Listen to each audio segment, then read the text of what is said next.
오늘은 특강에 가깝습니다.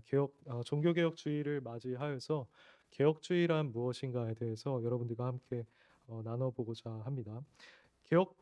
종교개혁의 뿌리를 두고 있는 개신교 입장에서 이 종교개혁이라는 것은 사실 매우 중요한 사건으로 여겨질 수밖에 없습니다. 그러다 보니까 1517년 10월 31일에 루터가 그 비텐베르크 대학교의 정문에 반방문을 붙인 것을 기념하면서 이렇게 10월 마지막 주를 종교개혁 기념 주일로 지키는 것은 마땅한 일이라고 할 수가 있겠죠. 그런데 모든 개신교에 속한 교회들이 어떻게 보면 그 좁은 의미의 개혁주의를 추구하고 있는 것은 아니기 때문에 그 좁은 의미의 개혁주의를 추구하고 있는 우리 올고든 교회 입장에서 이 종교개혁주의를 지키는 것이 참 의미가 있다라고 하겠습니다.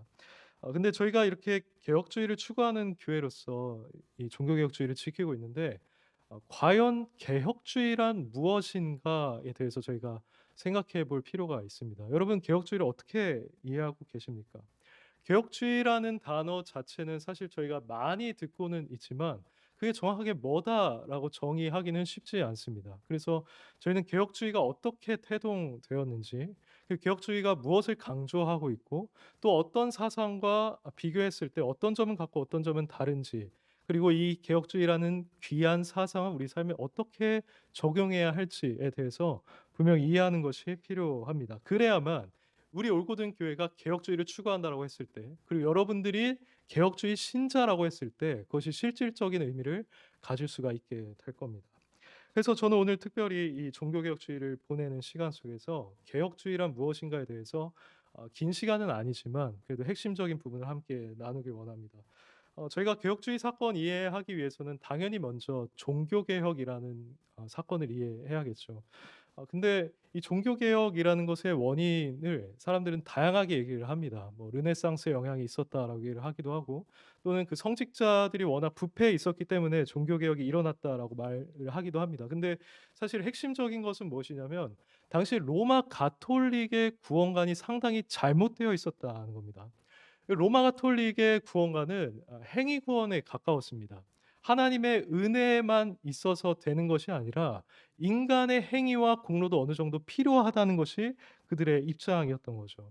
그래서 신자의 금욕이라든지 선행이라든지 고행이라든지 아니면 성자를 숭배하는 것이라든지 이런 것들이 많이 강조가 되었고, 성자한테 기도하거나 그들의 유물을 숭배하면 어느 정도 그것을 통해서 속죄의 은혜를 받을 수 있다라고 그들은 주장을 했습니다. 왜냐하면 그 성자에게는 자기 자신을 구원하고 남을 만큼의 공로가 쌓여 있었고, 이 잉여 공로를 이 세상에서 살아가고 있는 신자에게도 얼마든지 전가해 줄 수 있다라고 그들이 봤기 때문이죠. 근데 이러한 그들의 구원론이 잘못된 방향으로 더 나아가서 극단적으로 표출되었던 것이 오늘 오전 예배 시간에 목사님께서 말씀해 주신 면죄부요, 면벌부입니다. 이 제도 자체가 사실 잘못된 거였는데, 이때 교황은 베드로 성당이라는 아주 큰 성당을 건축해야 하는 중요한 시기 가운데 있었습니다. 근데 그때 이 면죄부를 발행해서 여기로부터 얻어지는 수입을 이 성당을 세우는데 사용할 목적을 가지고 있었던 거죠. 그러니까 이 면죄부라는 것을 악용했던 겁니다. 그래서 이것에 적극적으로 이제 임무를 수행했던 존 태첼이 이렇게 말했어요. 죄인들이 타락 이전에 아담보다 더 깨끗해질 수 있는 방법이 바로 이 면죄부를 받는 것이다라고 했고, 또 면죄부는 세례보다 더 죄인을 깨끗하게 만든다라고 했습니다. 그리고 유명한 말로 그 헝금한 궤에 동전이 딸랑하고 떨어지면 그 순간 연옥에 있는 영혼이 솟아오른다라고 말하기도 했죠. 아주 심각하게 잘못된 구원론을 그들이 가지고 있었던 겁니다. 이때 이러한 로마 가톨릭의 잘못된 구원관에 대해서 문제 의식을 가지고 도전했던 자가 바로 루터였죠. 루터는 이 면죄부에 대해서 상당히 문제가 있다고 느꼈습니다. 그래서 이것에 관한 95개 조의 반박문을 작성을 해서 자신이 교수로 재직하고 있던 독일 비텐베르크 대학교 교회 정문에 이것을 붙인 거죠. 이것이 종교개혁의 신호탄이라고 일반적으로 여겨지는데요. 사실 루터는 이것을 그 정문에 붙임으로써 뭔가 '내가 교회를 완전히 변화시키겠다. 혁명을 이루겠다.'라고 의도한 것은 아니었습니다. 오히려 아니 면죄부가 이런 식으로 사용되고 있으니 이거 잘못된 거 아니냐. 우리 한번 토론을 해 보자라는 취지로 거기에 반박문을 붙였었던 것이죠. 그래서 95개조에서 루터는 이렇게 말했습니다. 어떠한 그리스도인이든 그가 진정으로 회개한다면 면죄부가 없어도 형벌과 죄책에 대해 완전한 사면을 얻을 수 있다라고 했고요. 또 연옥에 있는 영혼들의 벌은 교황이 사할 수 없다라고 했습니다. 그리고 돈이 궤에 짤랑하고 떨어지면 영혼이 연옥에서 빠져나간다는 것은 너무나 명백한 인간의 교리다라고 여기서 말을 했죠. 그러니까 이 95개조는 예수 그리스도로 말미암은 구원만을 강조하고 교황의 사제권과 공로 사상을 비판하고 있는 문서였다는 겁니다. 근데 이때는 구텐베르크 인쇄술이 발명된 지 한 70년이 지난 상황이었어서 이 루터의 반박문이 아주 상당히 빠른 속도로 전 유럽 세계에서 퍼져나가기 시작을 했습니다. 그리고 이렇게 루터가 그 교황청과 대립하면서 자신의 성경적인 입장을 고수하는 동안에 스위스에서는 쯔빙글리와 칼빈이 개인적 성경 연구를 통해서 로마 가톨릭의 교리가 잘못되었다는 사상을 발견했고 설교와 가르침을 통해서 동일한 개혁의 움직임을 이미 취하고 있었습니다.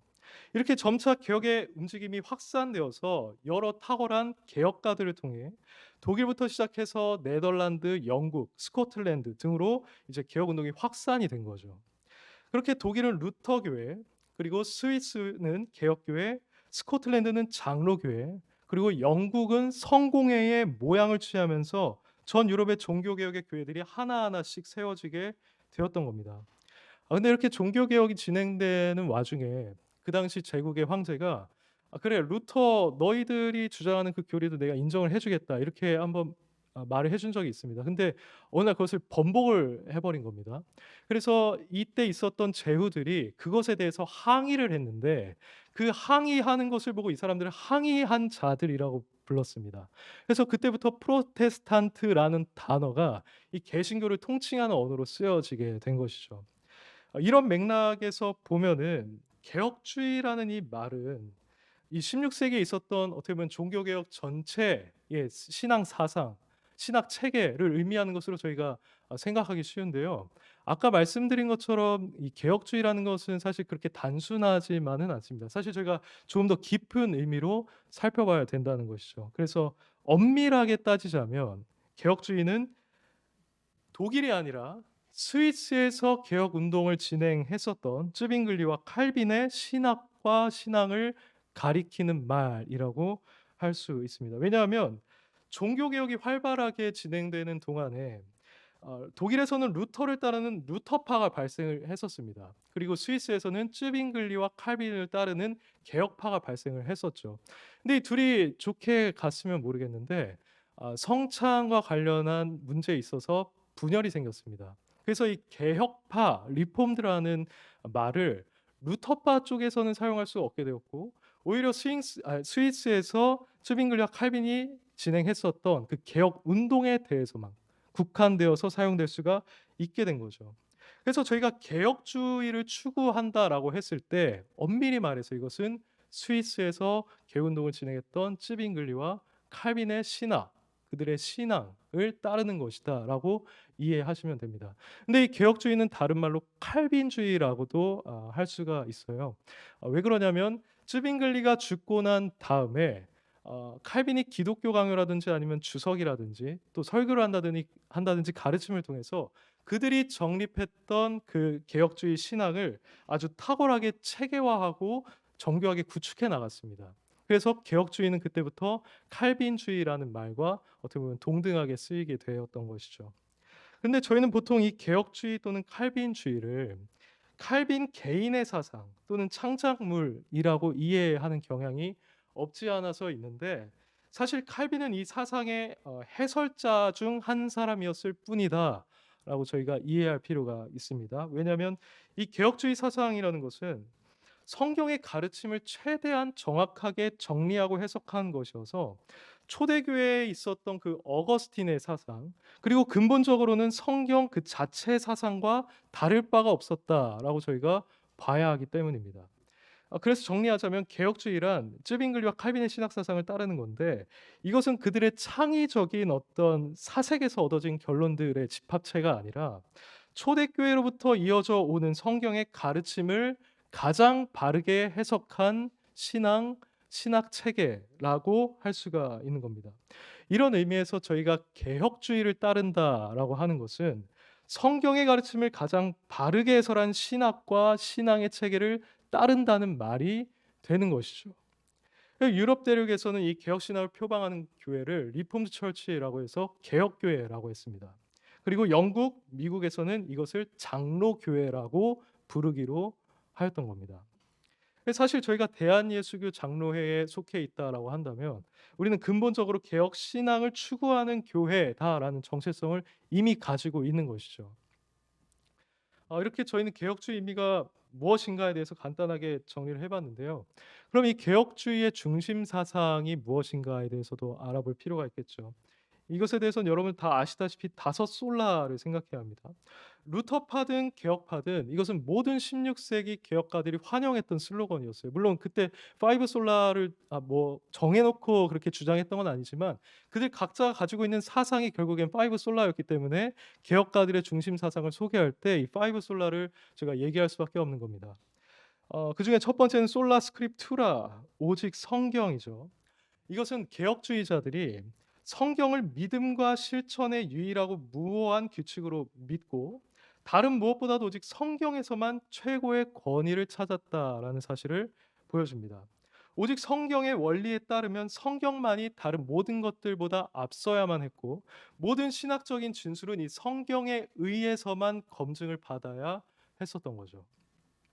이것은 로마 가톨릭이 성경뿐만 아니라 소위 전통이라는 것을 권위 있게 여겼기 때문에 나온 말이라고 할 수가 있습니다. 로마 가톨릭은 전통도 권위 있는 것으로 받아들였는데 여기서 전통이라는 것은 초대교회부터 이어져 내려온 교리라든지 가르침이라든지 아니면 교부들의 문집 이런 것들을 의미한다고 볼 수도 있지만 구체적으로는 교황들이 내렸던 칙령 그리고 교회 회의에서 결정되었던 사항들 그리고 관습적으로 지켜오던 관행들을 통칭하는 말이다라고 여러분들이 이해하시면 됩니다.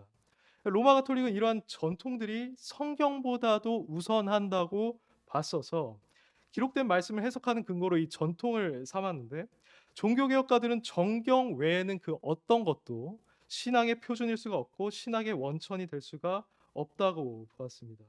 그래서 그들은 자신의 신학적 입장을 증거할 때, 입증할 때는 항상 성경에 호소했던 겁니다. 그 어떤 전통이 아니라요. 이게 솔라 스크립투라의 의미라고 할 수 있고요. 두 번째는 솔라 크리스투스, 오직 그리스도입니다. 이것은 오직 예수님만이 완벽하게 구원에 필요한 모든 일을 다 행하셨기 때문에 성자의 어떤 공로나 인간의 행위가 그 예수님의 완전한 성취에 부과될 수 없다라는 의미입니다. 오직 예수님만이 하나님과 인간 사이의 유일한 중보자가 된다라는 말이죠. 결국 예수님께서 그 십자가에서 우리 죄를 위한 모든 저주와 형벌과 심판을 다 받으시고 우리에게 그 자신에 있는 의를 이미 다 완전히 전가해 주셔서 우리를 완벽하게 의인으로 만들어 주셨기 때문에 여기서 무언가 더 필요한 게 없다는 겁니다. 근데 그 당시 로마 가톨릭은 마리아라든지 성자라든지 이런 사람들을 항상 하나님과 인간 사이의 중보자로 놨었거든요. 근데 그것에 대해서 부인하는 진술이 바로 이 솔라 크리스투스인 거죠. 오직 그리스도 한 분만으로 우리 구원에 있어서 충분하다라고 주장을 했던 겁니다. 세 번째는 솔라 그라치아, 오직 은혜입니다. 이것은 인간이 오직 하나님의 은혜로만 구원을 받을 수 있다는 말입니다. 로마 가톨릭이 하나님의 은혜를 통해서 우리가 구원받는다는 사실을 부인했던 것은 아닙니다. 하지만 그들은 그 구원의 완성을 위해서 하나님의 은혜와 더불어 자유의지를 가지고 있는 인간의 협력도 필요하다고 보았습니다. 그러니까 결국 신인 협동설을 이때 주장했었던 거죠. 그래서 인간의 선행을 촉구했던 겁니다. 하지만 종교개혁가들은 이것에 반대해서 인간의 공로나 협력과는 전혀 상관없이 하나님께서 택하신 자는 오직 하나님의 은혜만으로 구원받는다고 믿었습니다. 그래서 그들이 갖게 된 그리스도에 대한 믿음도 인간으로부터 생긴 게 아니라 하나님의 선물인 것이고 그들이 행하게 되는 모든 선행도 공로로 여길 게 아니라 하나님의 은혜를 받았다는 결과일 뿐이다라고 주장을 했었던 거죠. 그러니까 하나님은 인간을 구원하실 때 99%만 하고 1%를 남겨주시는 게 아니라 100%의 구원을 스스로 다 이루어 주신다라는 말이 이 솔라 그라치아에 포함이 되어 있는 겁니다. 네 번째로 가면요. 솔라 피데, 오직 믿음입니다. 이것은 인간이 구원을 받음에 있어서 예수 그리스도를 믿는, 그러니까 자신의 구주로 믿는 믿음만 있으면 충분하다라는 말인데요. 이것은 사실 칭의 교리와 관련이 돼 있습니다. 역시 로마 가톨릭은 믿음으로 말미암아 우리가 의롭다함을 받는다는 사실을 부정하지는 않죠. 하지만 그들은 오직 믿음만으로 충분하다라고 하지는 않았습니다. 그래서 트렌트 공예를 보면 오직 믿음만으로 구원받는다고 하고 협력이 필요 없다고 주장하는 자들에게는 저주가 있을 것이다라고 공식화하기도 했었죠. 그래서 그들은 인간의 선행 그리고 성화의 노력이 반드시 필요하다라고 봤습니다. 이것은 로마 가톨릭의 그 의롭다 하다라고 번역된 단어를 그들이 사용하던 그 라틴어 성경판을 이용해서 이 의롭다 하다라는 단어를 의롭게 만들다라고 번역한 데 기인한 것입니다. 그러다 보니 칭의를 인간의 노력에 의해서 점진적으로 완성되어 가는, 자신을 의롭게 만들어가는 과정으로 이해를 하게 됐었던 것이죠. 하지만 성경은 분명히 법적인 선언의 의미로 그 의롭다 하다라는 말을 사용하고 있기 때문에 종교개혁가들은 이 성경의 근거에서 오직 믿음으로 말미암아 단번에 단회적으로 의롭다함을 받는 것이고 그 효력은 끝까지 가는 것이다라고 주장을 했었던 겁니다. 마지막은 솔리데오 글로리아죠. 오직 하나님께 영광입니다. 이것은 제가 앞서 말씀드린 네 가지 주제의 결론이라고도 할 수가 있는데요. 로마 가톨릭은 구원론에 있어서 인간의 선행을 강조함으로써 구원에 대한 영광을 오직 하나님께 돌리지 못하게 만들었습니다. 그리고 더 나아가서 교황이 스스로 교회에서 우두머리가 됨으로써 하나님의 영광을 가리기도 했었죠. 이런 상황에 대해서 반대해서 종교개혁가들은 인간의 구원의 성취에 있어서 모든 영광은 오직 하나님께만 올려드려야 한다라는 의미와 그리고 권위에 있어서에 대한 영광도 사람이 아닌 하나님께서 홀로 받으셔야 하며 그렇게 구원을 받은 인간은 이제 다른 것이 아니라 하나님의 영광만을 위해서 살아가야 한다라고 하는 것이 바로 이 솔리데오 글로리아에 포함되어 있던 주장이었던 겁니다. 이렇게 솔라 5에 대해 살펴봤는데요. 이 내용들을 보시면 여러분들이 아시겠지만 개혁주의는 성경 그 자체를 중시하고 인간의 행동이나 공로보다도 하나님의 주권적인 은혜를 훨씬 더 강조하고 있습니다. 그래서 개혁주의가 하나님 중심, 성경 중심, 교회 중심이라고 했을 때 이것이 중심 사상이라고 했을 때 항상 성경과 하나님이 포함이 되어 있는 거죠.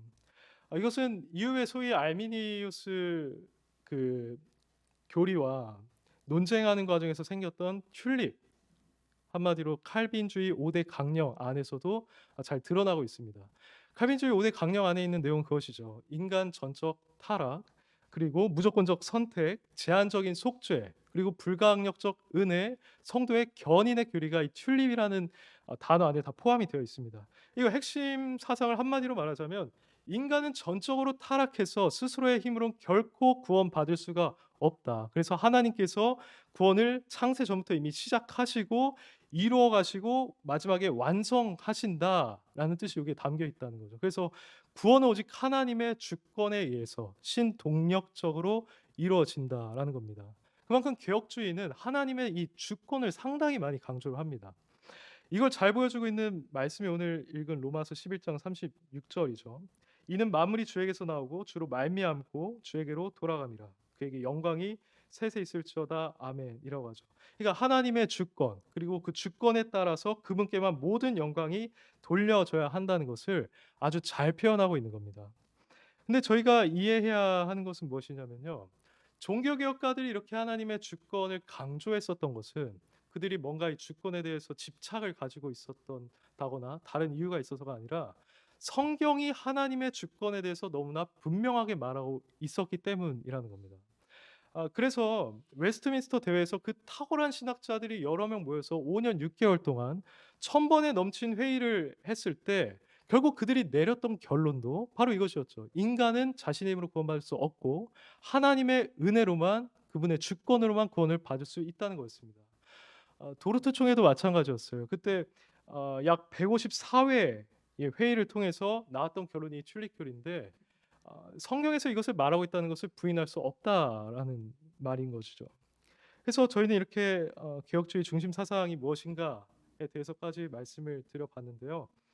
이것을 저희가 조금 더 온전히 이해하기 위해서는 그럼 다른 신학 사상과 개혁주의는 어떤 차이가 있는가를 알아야만 합니다. 그것에 대해서 먼저 사제주의에 대해서 저희가 말씀드릴 수가 있는데요.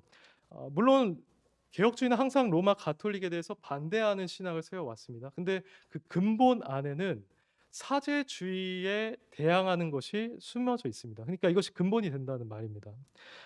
사제주의라는 것은 저희 개신교가 개혁주의를 추구한다라고 말하듯이 로마 가톨릭에서 가장 많이 중요하게 여겼던 사상으로서 사제주의를 추구했다라는 말로 이해를 하시면 됩니다.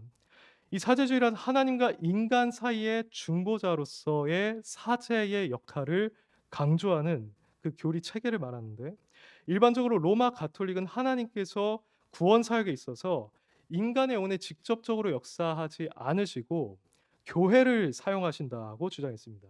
그리고 그 일을 인간의 손에 위임을 했는데 그 인간이란 존재들이 바로 교황, 주교, 신부를 가리키는 사제들인 거죠. 근데 그들은 이 사제가 독특한 신적인 지식을 소유하고 있다라고 봤었고, 신자의 영혼을 책임지고 하나님의 권위를 그들이 대신한다라고 봤습니다. 그러다 보니까 이 성직자라는 존재는 당연히 평신도보다 훨씬 더 높은 위치에 있는 자들로 여겨질 수밖에 없었죠. 로마 가톨릭은 이러한 사제들이 하나님과 인간 사이 중보자로 역할을 수행한다고 했고, 심지어 죄를 용서해 줄 수 있는 권한도 있다라고 얘기를 했습니다. 개혁주의는 이러한 그들의 주장을 거부했죠. 개혁주의는 하나님과 인간 사이에는 예수 그리스도 외에 그 어떤 중보자도 존재할 수 없다라고 했었고, 성직자든 평신도든 모든 사람이 다 하나님의 절대 주권 아래 있다라는 점을 강조했습니다. 그래서 모든 신앙인은 다 하나님의 자녀로서 평등하고, 이 하나님의 자녀가 된 자는 언제든지 스스로 개인적으로 하나님 앞에 나아갈 수가 있고, 심지어 죄를 지었을 때도 하나님 앞에 죄를 고백하고 회개함으로써 용서받을 수 있다라고 주장을 했던 거죠. 이게 바로 여러분들이 익히 알고 계시는 만인 제사장설인 겁니다. 이게 개혁주의와 사제주의가 구분되는 결정적인 차이점인데요. 두 번째로 저희가 생각해 보아야 하는 다른 신학 사상은 바로 루터주의입니다. 아까 성찬과 관련해서 개혁주의와 루터주의가 갈렸다라고 했었죠. 근데 이 성찬과 관련된 문제뿐만 아니라 다른 부분에 있어서도 차이점이 있었습니다. 일단 신학의 출발점이 달랐는데요. 이 루터주의 같은 경우는 워낙 루터가 자신의 죄에 대해서 고민하고 어떻게 하면 의롭다함을 받을까 고민했다가 나온 사상이기 때문에 칭의론을 상당히 많이 강조했습니다. 그래서 루터의 신학은 항상 그리스도 중심적으로 전개되고 있다는 것을 그 저술에서 저희가 확인을 할 수가 있어요. 근데 반면에 칼빈은 하나님의 주권을 먼저 강조했고, 구원받은 이후에는 하나님의 영광을 위한 거룩한 삶을 살아가야 한다라고 강조했습니다. 그러니까 칭의론보다는 성화론을 칼빈이 더 강조했었던 거죠. 그래서 칼빈은 루터와 다르게 그리스도 중심적으로 신학을 전개한 것이 아니라 하나님의 주권 중심적으로 자신의 신학을 전개해 갔습니다. 근데 이 루터주의와 개혁주의 사이의 중요한 차이점은 바로 전통에 대한 이해에 있습니다. 앞서 로마 가톨릭은 성경뿐만 아니라 전통도 중요시 여기고 전통을 성경보다 우선시하는 경향이 있다라고 제가 말씀을 드렸는데요. 이 로마 가톨릭이 말하는 전통에 대해서 루터와 칼빈의 입장이 달랐습니다. 루터 같은 경우는 어땠냐면 성경이 금하지 않는 한 전통은 구속력이 있다라고 하면서 전통을 어느 정도 수용하는 입장을 취했습니다. 반면에 칼빈은 성경이 명하지 않은 전통이라면 그것은 구속력이 없다라고 했던 거예요. 그래서 전통에 대해서 루터보다 훨씬 더 부정적인 입장을 취했던 거죠. 그러다 보니 개혁주의를 따르는 교회는, 그러니까 칼빈을 따르는 교회는요, 성경적이지 않은 전통을 철저히 배격함으로써 오직 이 성경만을 신앙과 삶의 유일한 권위로 받아들였고, 그 결과로 개혁하는 과정에서 로마 가톨릭의 그 잔재들을 깔끔하게 씻어버릴 수가 있었던 겁니다. 하지만 비교적 루터주의는 그렇게 할 수가 없었죠. 그래서 루터 교회 안에는 예배나 의식에 있어서 상당 부분 로마 가톨릭의 잔재를 그대로 가지고 있습니다. 예배 의식이나 관행들도 마찬가지죠. 그들 여전히 성직자들의 복장, 예배 의식에서 로마 가톨릭의 분위기가 풍기고 있는 이유는 바로 이 차이 때문인 겁니다. 이런 점에서 저희는 저희가 추구하는 개혁주의가 루터주의보다 오직 성경에 근거한 훨씬 더 철저한 개혁을 단행했다라고 이해할 수가 있는 것이죠. 마지막으로 개혁주의와 함께 비교해야 하는 중요한 신학 사상은 바로 오늘날 많은 교회가 따르고 있는 복음주의입니다. 보통 복음주의라는 말은 사실 굉장히 넓은 의미로 쓰입니다. 그래서 심지어 개신교라고 하면 모두 자신들의 교회를 복음주의다라고 생각할 수 있을 정도로 이 의미가 넓은 단어인 겁니다. 근데 제가 지금 개혁주의와 비교하기 위해서 말씀드리는 이 복음주의라는 것은 좁은 의미로 저희가 생각을 해야 합니다. 그럼 좁은 의미를 어떻게 이해해야 하느냐라고 했을 때 그것은 18세기로 좀 거슬러 올라가야 하는데요. 18세기에 영적인 대각성의 사건들이 마구마구 일어났습니다. 그때 영국, 미국에서 전도자들이 열심히 설교하고 전도함으로써 그런 일들이 생겨났던 건데요. 본래 종교개혁 이후에 한 17세기 정도에 들어서면서 사람들이 워낙 교리만을 강조하다 보니 이 성도들의 마음이 많이 딱딱해지고 무미건조해진 상황이 있었습니다. 근데 18세기에 그런 영적인 부흥이 터지니까 이 영향력이 훨씬 더 크게 여겨질 수밖에 없었던 것이죠. 근데 이때 죄인의 회심 그리고 거듭남을 강조하는 메시지가 선포됐고 하나님께서 그 메시지를 사용해서 부흥의 역사를 허락해 주셨다 보니 그 이후로도 예수 그리스도의 복음 그 자체와 회심에 대한 개인적인 경험 그리고 성경 자체와 전도를 강조하는 움직임이 일어났는데 바로 이 움직임이 좁은 의미에서의 복음주의가 된 겁니다. 이들이 이처럼 개인의 회심을 강조하거나 성경의 권위를 강조하거나 전도 생활을 열심히 하고 사회에서 선한 영향력을 발한다거나 하는 것은 사실 다 좋은 겁니다. 개혁주의도 얼마든지 이런 걸 따를 수가 있죠. 근데 세월이 지나면서 이 복음주의라는 것이 조금씩 변질되기 시작했습니다. 복음주의는 시간이 지날수록 이 신학적인 사상에 대해서는 중요하게 생각하지 않았고 그저 사람을 교회로 많이 불러 모으는 것, 그것을 위한 방편들을 고안하고 실천하는 일에 집중하기 시작했습니다. 그러다 보니 교회 안에서 여러 행사들을 기획하고 실행하는 것에 전념하는 모습을 보이게 된 거죠. 어떻게든 사람을 이 교회 안에 가득 채우려고 했었던 겁니다. 그래서 복음주의를 따르는 교회는 그들이 나아가는 방향이 하나님의 말씀에 근거했을 때 과연 옳은가를 보지 않았고 과연 이렇게 했을 때 이 인간들이 사람들이 좋아할 것인가를 기준으로 두게 되었습니다. 여기서 개혁주의와 복음주의의 차이점이 극명하게 드러나는 것이죠. 개혁주의는 아까 루터주의와의 비교에서 드러났듯이 오직 성경을 따라서 교회가 나아가야 할 방향을 결정하기 때문에 성경에서 근거를 찾을 수 없는 사역이나 일이라고 한다면 그게 아무리 사람들의 인기를 끌고 교회가 커지는 일이라고 하여도 그 일을 계획하거나 실행하지 않았습니다. 그런 실행하지 않는 경향이 아주 짙었던 거죠. 그래서 아무리 사람들이 개혁주의 교회에 대해서 엄숙하다, 너무 엄숙하고 고리타분하다, 딱딱하다라고 비판을 해도 개혁주의는 이 성경의 원리를 계속해서 따라왔었던 겁니다. 그러다 보니 자연스럽게 개혁주의를 따르는 교회는 큰 규모라든지 돈이라든지 인기라든지 행사라든지 권력이라든지 이런 것과는 거리가 멀어지게 된 것이죠. 교리에 대한 태도도 복음주의와 개혁주의 사이에서 가장 큰 차이점 중 하나입니다. 복음주의는 저희가 배우고 있는 벨직 신앙고백서나 아니면 웨스트민스터 신앙고백서를 그렇게 중요하게 여기지 않습니다. 그들은 그저 성경을 읽고 해석함에 있어서 교리 자체보다는 자신들의 체험, 자신들의 느낌, 그리고 주관적인 생각이 훨씬 더 중요하게 여겨졌습니다. 그래서 복음주의를 따르는 교회는 간증을 많이 하는 것을 저희가 볼 수가 있죠. 그리고 소위 큐티라는 것을 하면서 난 이 말씀을 보면서 이런 걸 느꼈어라고 말하고 그것을 나누는 장면들을 저희가 자주 볼 수가 있습니다. 그게 다 이 복음주의 경향에서 나온 현상들이라는 것이죠. 하지만 개혁주의는 복음주의와 반대로 누군가 성경을 읽고 해석할 때 그것이 정말 옳은지 그른지를 확인하고 판단할 수 있는 기준이 있어야 한다고 보았고, 그렇기 때문에 이 교리라는 것을 상당히 중요하게 여겼습니다. 이것이 개인적인 독선이나 편견이나 잘못된 성경 해석으로 이어지는 것을 막고자 했었던 것이죠. 또 개혁주의는 이 오직 성경의 원리를 따라서 성경에 있는 내용이면 성도가 성장하고 성화되고 온전해지는 데 있어서 충분하다라고 봤었습니다. 그래서 이 성경을 체계적으로 정리하고 요약한 교리를 가르치는 일을 아주 중요하게 여긴 것이죠.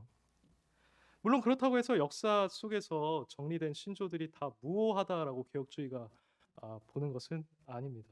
하지만 이것은 성도를 아, 가르친다는 점에 있어서 분명히 성경적인 일이고, 성도들은 이 교육을 통해서 자신들의 정체성을 확인할 수가 있고, 또는 이단과 같은 잘못된 교리에 어느 정도 예방력을 가질 수가 있다는 점에서 계속해서 이 가치를 높게 평가했던 것이죠. 이것이 개혁주의와 복음주의의 중요한 차이점입니다. 그래서 이렇게 저희는 다른 신학 사상과 개혁주의가 어떻게 다른가에 대해 생각을 해봤는데요. 저와 여러분이 정리해야 할 것은, 개혁주의는 이 세 가지 사상과 구별되는 어떤 독특한 특징을 가지고 있는데, 그것은 사제주의와 반대돼서 저희는 어떤 성직자의 권위를 높이는 것이 아니라 성직자와 평신도가 동등하다라는 것을 주장을 하고, 그리고 로마 가톨릭의 잔재는 깔끔하게 정리한 교회이고, 사람을 바라보고 사람을 기쁘게 하는 것이 아니라 오직 이 하나님의 말씀대로 하나님을 기쁘게 하는 방식, 사역을 추구하는 교회가 바로 개혁주의 교회라는 것을 저희가 이해하면 되겠습니다. 사랑하는 성도 여러분, 이제 저희가 지금까지 개혁주의란 무엇인가에 대해 생각해 봤는데요. 이제 마지막으로 여러분들이 아마 이 내용을 알고 있으셨을 수도 있고 이번 시간을 통해서 알게 되셨을 수도 있지만, 저희가 기억해야 하는 것은 우리가 개혁주의 이 교회에 속해 있고 우리가 개혁주의를 따르는 신자라고 해서 단순히 우리의 신앙이 그저 이 저희가 강조하는 교리적인 것에만 머물어서는 안 된다는 겁니다. 많은 분들이 자신들이 개혁주의를 따르고 있다라는 것에 대해서 상당히 자부심을 가집니다. 그리고 이런 내용들을 많이 알고 있다라는 것을 종종 자랑하기도 하죠. 근데 삶으로는 그 지식이 이어지지 않는 경우가 많습니다. 하지만 이 개혁주의 사상은 삶을 위한 사상이다라고 그동안 개혁주의 신학자들이 주장을 해왔습니다. 그래서 칼빈은 신학이라는 것은 사변이 아니라 실천이다라고 하기도 했었죠. 그래서 저와 여러분이 만약 이 개혁주의 교회를 따르는 교회에 속한 자로서 어떤 성경적인 지식, 교리적인 지식을 많이 알고 있다라고 한다면 그에 걸맞는 열매가 우리 삶 속에 맺혀야 합니다.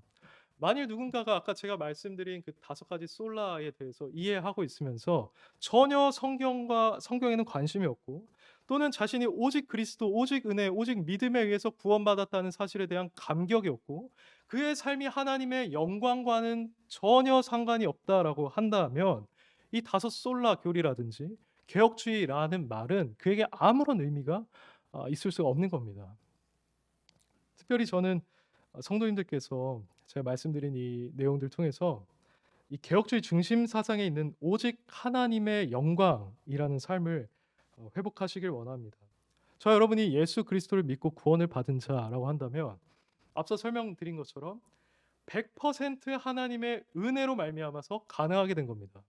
하나님께서는 창세 전에 여러분을 예정하신 것이고요. 그리고 나서 예수 그리스도를 보내주셔서 여러분에 대한 죄값을 예수 그리스도 안에서 완전하게 다 해결해 주신 겁니다. 그리고 여러분의 때를 고려하셔서 성령님을 보내주시고 여러분을 직접 거듭나게 하셨죠. 새로운 피조물이 되게 하셨습니다. 근데 그 이유 여기서 끝나는 게 아니라 알미니안주의는 여기서 끝난다라고 얘기를 할지도 모르겠어요. 그래서 남은 과정은 자신의 노력으로 구원을 이뤄가야 한다라고 얘기를 할 수 있다는 말입니다. 하지만 개혁주의는 이렇게 하나님께서 한번 거듭나게 하셨다면 그 이후로 그 성도를 버려두는 것이 아니라 끝까지 완벽한 구원에 이를 수 있도록 인도하신다, 보존하신다라고 합니다. 그게 바로 견인교리죠. 그만큼 개혁주의는 성도의 구원이 처음부터 끝까지 다 하나님의 은혜에 달려 있다라고 얘기를 하는데, 저희가 이 사실을 정말 믿는다라고 한다면 어떻게 이것에 대해서 우리가 감사하지 않을 수 있느냐 이 말입니다. 어떻게 저희가 이것에 감격하지 않을 수가 있고, '내가 이 은혜를 받은 자로서 하나님의 영광 위에서 살아가야겠다.'라는 결심을 어떻게 하지 않을 수가 있느냐는 말이죠. 우리가 이렇게 오직 은혜로 구원을 받았다면 우리의 모든 삶은 다 그분의 것이 되는 것이 마땅할 겁니다. 여러분이 가지고 있는 모든 재능들, 또는 시간들, 에너지들, 그런 게 다 오직 하나님의 영광을 위해서만 사용이 되어야 한다는 것이죠. 그게 바로 이 개혁주의 신앙에 따라서 오직 은혜로 구원을 받은 자들이 보여야 할 반응이라는 겁니다. 역사 가운데서 이 개혁주의를 따랐던 자들은 결코 무미건조하지 않았습니다. 정말 그들은 이 진리를 수호하기 위해서 자신의 목숨을 걸었죠. 그리고 이 진리에 근거해서 복음을 전하는 일에 있어서도 아주 앞장섰습니다. 알미니안주의는 개혁주의 신학이 그런 식의 하나님의 주권 신학을 강조하면 사람들이 과연 거룩함을 이루어 가겠느냐? 과연 예정을 믿는데 전도를 하겠느냐라고 주장을 하지만, 개혁주의 신학을 따르는 자들은 아무리 그렇다고 하여도 하나님께서는 우리가 전도하기를 원하시고 우리가 거룩해지기를 하나님은 우리가 거룩해지기를 원하신다는 사실을 알고 있기 때문에 그들은 그 일에 전념으로 매진했었던 겁니다. 다만 결과는 오직 하나님께 맡겼던 것이죠. 자신의 거룩함에 대한 것이라든지 아니면 자신이 복음 전환자의 구원에 대한 것이라든지 이런 건 다 하나님께 맡기고 그저 자신은 하나님의 뜻을 행한 겁니다. 뭐 제 자랑을 하고 싶지는 않지만 사실 저도 전도할 때 그런 마음을 품을 수밖에 없어요. 전도하면 사람들 정말 반응하지 않고 오늘날 이렇게 노방전도를 통해 이 자리에 오는 사람은 거의 없습니다. 하지만 제가 그들에게 전도할 때 품는 마음은 무엇이냐면, 이 사람들이 설령 나의 전도를 통해 구원받지 않는다고 해도 하나님께서는 나에게 전도하라고 명령을 하셨고 또 어쨌든 이 전도를 통해서 그들을 구원하실 것을 나는 알기 때문에, 그러니까 자신의 택한 자를 구원할 것을 저는 알기 때문에 저 자리에 나아가는 겁니다. 그러니까 개혁주의 신학이라고 해서 자신의 게으름을 변명할 수는 없다는 것이죠. 저희는 이러한 측면을 이해해야만 온전한 개혁주의 성도로서 세워질 수가 있을 겁니다. 그래서 여러분들도 사실 저는 너무 귀한 이 신앙 유산 가운데 거하고 있다고 생각을 해요. 어, 그래서 여러분들이 물론 저보다 훨씬 더 탁월하시지만 이런 귀한 신앙 유산을 잘 개발하셔서 이것이 여러분들의 실천으로 이어지게 하시면 좋겠고요. 특별히 하나님의 영광만을 위해서 나아가는 저희가 됐으면 좋겠습니다. 복음주의권 교회는 사실 인간을 많이 고려합니다. 그래서 인간 중심적이죠. 물론 그들은 하나님의 영광을 위한다라고 얘기를 하겠지만 우린 연약한 인간이기 때문에 그런 인간 중심적인 사역을 할 때 인간의 눈치를 볼 수밖에 없습니다. 그리고 인간의 어떤 반응을 계속 고려할 수밖에 없게 되죠. 하지만 저희는 개혁주의를 따르는 자들로서 오직 하나님께만 초점을 맞추고 오직 하나님께 영광이라는 것을 우리들의 삶의 모토로 삼고 정말 여러분들이 할 수 있는 것은 다 하셨으면 좋겠습니다. 그래서 알미니안주의라든지 어떤 다른 곳에서 개혁주의는 정말 게으른 주의를 추구하는 집단이야라고 하지 않도록요. 그것이 바로 성경에서 말하는 교리이기 때문이기도 합니다. 그래서 정리하겠습니다. 우리 올고등교회 성도님들께서 부디 이 개혁주의 신앙을 통해서 하나님으로부터 받은 그 은혜의 교리를 분명하게 깨달으실 뿐만 아니라 그 합당한 반응으로서 여러분들의 남은 모든 삶을 오직 하나님의 영광만을 위해서 그리고 여러분을 위해서 죽으시고 부활하신 예수 그리스도만을 위해서 살아가시기를 예수님의 이름으로 축원합니다.